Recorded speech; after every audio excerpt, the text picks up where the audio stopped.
ben Rob. Ik ben Robin. Ja, wat ga je met me doen? Ik ga nog vandaag een rondleiding geven door hoe dat we in dit dorp met de muziek omgaan. En hoe dat ze dat doen bij onze vereniging ook Harmonie het Heilige Hart. Kun je met mij naar binnen? Ja, mocht dat? Dat mag zeker. Oké.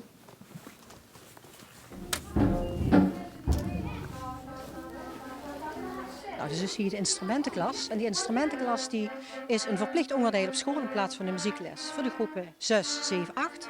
En dan doen we altijd 4 maanden lang. We beginnen met 0. De meeste kinderen die dus spelen van hoe geen instrument. Dus die beginnen blanco en als ze beginnen zeg ik over 4 maanden spelen we kerstliedjes. Wie is bij dich begonnen zo met muziek maken?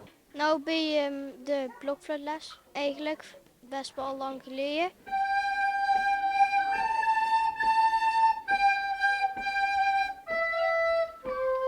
Ik ben thuisgekomen met mijn pa en mam, bij mijn pa en mam. En ik heb gezegd van, ik heb vanavond een blokfluitles en ik heb een blokfluit geregeld. En ik ga dat samen doen met mijn vrienden.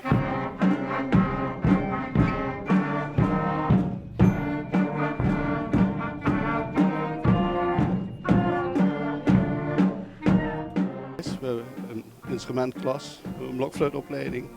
We hebben na de instrumentklas een schoolorkest 1.0 en 2.0. Dus de gevorderden zitten in 2.0. En uiteindelijk zijn we nu ook met het tienerorkest bezig. En we zien nu de eerste resultaten, na een jaar of 10, dat jonge muzikantjes instromen in het harmonieorkest.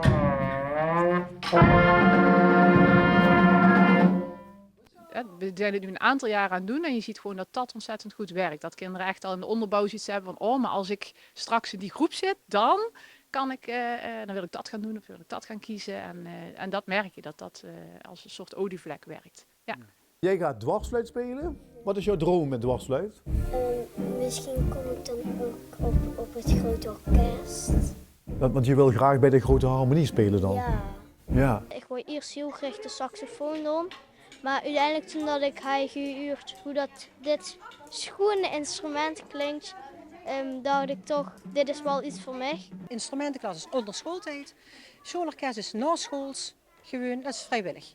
En die kinderen die dadelijk dus blijven, die willen graag door. En de meesten, ja, eigenlijk allemaal wel, die zitten ook op les, op individuele muziekles.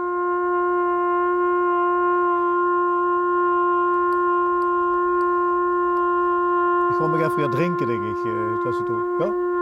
Goed zo.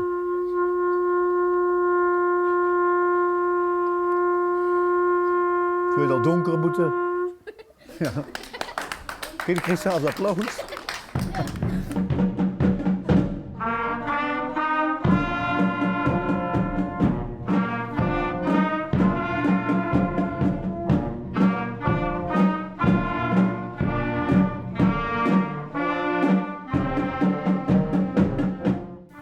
Best wel vaak.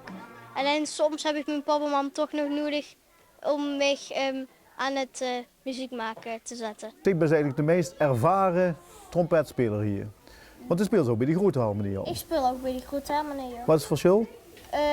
Dat is met meer man en iets krachtiger, maar het is en blijft wel met anderen en het is heel erg leuk om samen met anderen muziek te maken.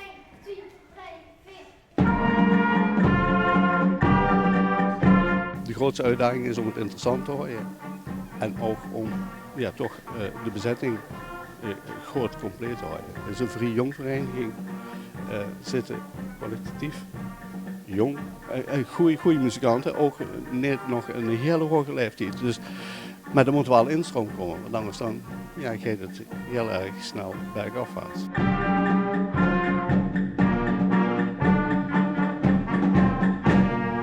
Wij zijn een kindcentrum, dus er zit opvang in onderwijs. En ik vind het heel belangrijk dat we onderdeel zijn van een dorp. En die cohesie in een dorp, dat we dat stimuleren. En daar is een harmonie gewoon een hele mooie partner in.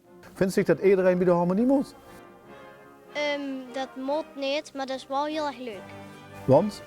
Je kunt gewoon samen spelen en dan ook samen met haar vrienden spelen.